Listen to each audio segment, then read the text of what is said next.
শুধুমাত্র কিঞ্চিত এক ভূমিকা দরকার।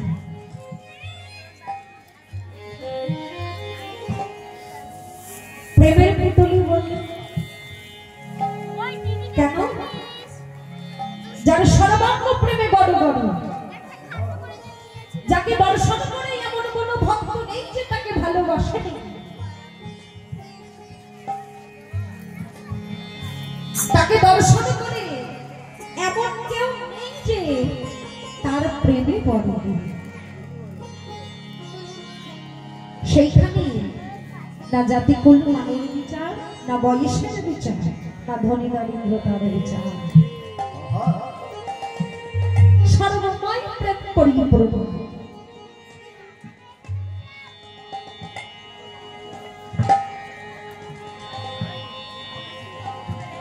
সেই প্রেমের বিগ্রহ, সেই প্রেমের ঠাকুর ভগবান শ্রীকৃষ্ণ মা নন্দরানী কোলালো করে রয়েছে।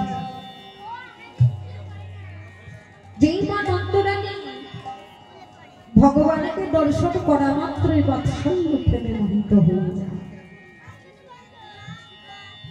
সেই বাৎসল্য প্রেমে জলজাত প্রমাণ হলেন মা নন্দরানী, যার কাছ থেকে বাৎসল্য প্রেম প্রতিনিয়ত প্রতিক্ষণ প্রকাশিত হয়ে চলেছে। হয়ে গেছে বললে ভুল বলা হবে। ভগবানের লীলা অপরিসীম, অপ্রাকৃত লীলা।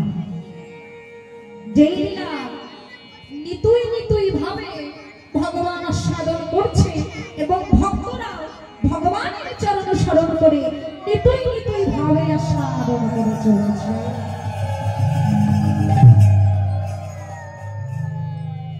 সেই বাৎসল্য প্রেমে ভাবিত মা নন্দরানী যখন গোপালকে দর্শন করে, একবার গোপালকে দর্শন করা মাত্রই বাৎসল্য প্রেমে বিভোর হয়ে গোপালের কোনো অভিযোগ ছিল না, গোপালকে শাসন করতে হবে না, গোপালকে খ্রিস্টর নবনে দিতে হবে না, গোপালের কোনো কর্ম করে দিতে হবে, সকল কিছু ভুলে যায়। জগতে এমন কজন আছে সন্তানকে দেখা মাত্র সব ভুলে যায়? বলো দেখি, তোমরা ভুলে যাও? তোমাদের দ্বারা দেখলে মনে পড়ে ওহো বাবুর এই কাজটা হয়নি, ওহো বাবুকে খাওয়ানো হয়নি, ওহো বাবু স্নান হয়নি। কিন্তু মাতা নন্দরানী গোপালকে নিয়ে সকল সময় ব্যস্ত। তৎপর গোপালের বদন দেখে সকল কিছু ভুলে যেতে, আবার পুনরায় মনে করে আবার ভুলে যেতে। ঠিক তেমনি ভাবে আজ নন্দালয়ে প্রভাত কাল থেকেই গোপালের জন্য মা আমার আনন্দিত মনে উৎসাহিত হইবে দুগ্ধ দহন করে ক্ষীর স্বর নবনী পরিপাক করছে। কেন? যত সুস্বাদু হবে সেই সুস্বাদু ক্ষীর স্বর নবনী খেয়ে আমার গোপাল তৃপ্তি পাবে। আমার এটাই ভালোবাসা। যদি হৃদয় মাঝে অনুভব না জাগে তবে মনে রেখো সেখানে ভালোবাসা জন্ম হয়নি, সেখানে ভালোবাসার কোনো স্থান এখনো তৈরি হয়নি। যদি হৃদয় মাঝে অনুভব না থাকে, যেখানেই অনুভব রয়েছে সেখানেই ভালোবাসার সৃষ্টি। যেমন একটা কথা বলি, যাদের যাদের গৃহে গোপাল আছে তারা তারা গোপালকে আদর করে স্নেহ করে ভালোবাসে। মনের মাঝে কি সাড়া দেয়? ঠান্ডা পড়েছে, গোপালের বুঝি ঠান্ডা লাগছে, একখানি চাদর তার গায়ে। হঠাৎ করে মনে পড়ে গোপালের ক্ষুধা লেগে গেছে, তাকে সেবা দিতে হবে, নিয়ম মাফিক নয়। ও মায়েরা, নিয়ম করে কখনো ভগবত সেবা হয় না, ভগবান সেবা হয় না, মনে রাখবে। গুরুদেব বলে দিয়েছে নিয়ম করে দিনে একবার করে নাম জপ করতে, একবার করে ভগবানকে সেবা দিলেই হয়ে গেল না। ভগবত প্রেম হয় না, ভগবানকে পাওয়া যায় না। নিয়ম শুধুমাত্র সংসারের জন্য সীমাবদ্ধ, নিয়ম ভগবানের জন্য নয়, নিয়ম আমাদের জন্য, আমাদের মতো মনুষ্যের জন্য, ভগবানের জন্য নয়। যদি তুমি মনে করো গৃহে গোপাল আছে, গোপালকে 3 বার সেবা দিতেই হবে, গোপালকে 3 বার সেবা দিতেই হবে। 3 বার সেবা দেওয়ার জন্য আমি কৌটো ভর্তি করে কি করলাম, বাতাসা নকুলদানা ভরে রেখে দিলাম। 3টে 4টে দিলে বেশি হয়ে যায়, তাড়াতাড়ি ফুরিয়ে যাবে, 2টো করে দিন না, 1টা করে দিলেই দেয়। তোমার সন্তানের একটা নকুলদানা খেয়ে পেট ভরবে তো? ভরে? তার সকালের খাবার, দুপুরের খাবার, বিকেলের খাবার, রাতের খাবার, আর ভাবো কি করে একখানি নকুলদানা খেয়ে গোপালের পেট ভরে যাবে? ভালোবাসো তো নন্দরানী,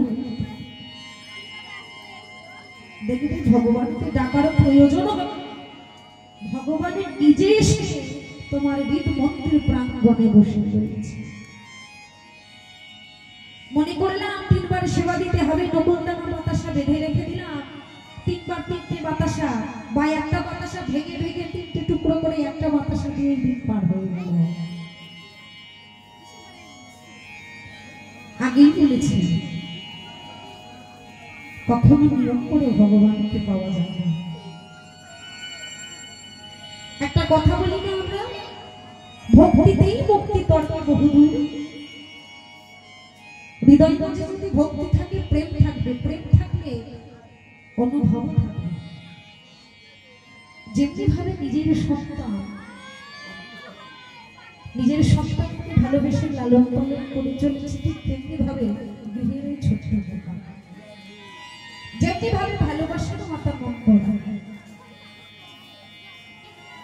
গোপাল সেবা করবে বলে, নিদ্রা থেকে উঠে গোপাল সেবা করবে বলে ভোর হইতে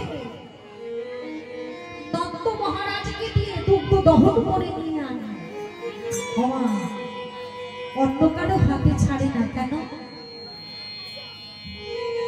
যদি সেই দুগ্ধে কোনো কিছু হয়ে যায়, হৃদয় মাঝে এত ভয়, যদি সেই দুগ্ধের খিস্সার নবনীতে আমার গোপালের কোনো ব্যাধি হয়,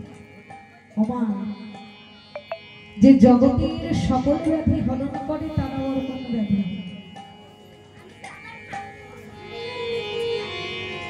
সেই প্রভাত কাল থেকে গোপালের জন্য খিস্সার নবনী নিজ হস্তে তৈরি করে ছানা মাখন তুলে এনে ভাণ্ড ভরে ভরে সাজিয়ে রাখে।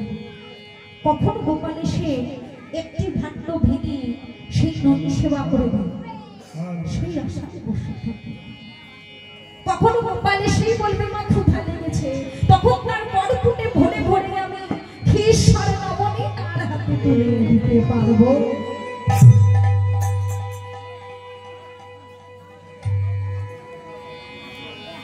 তাই বলে ঈশ্বর পরম কৃষ্ণ সচিদানন্দ বিগ্রহ অনাদিরাদি গোবিন্দ সর্বকালের কারণ ভগবান লীলা রচনার আগে তা ঠিক করে রেখে কখন কোন সময় কোন লীলা তিনি আস্বাদন করবেন এবং ভক্তকে আস্বাদন করাবেন।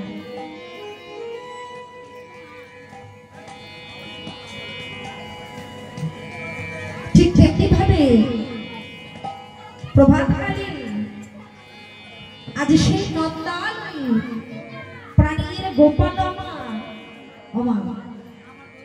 খিস্সার ছানা নবনী তৈরি করছেন মা যশোদা।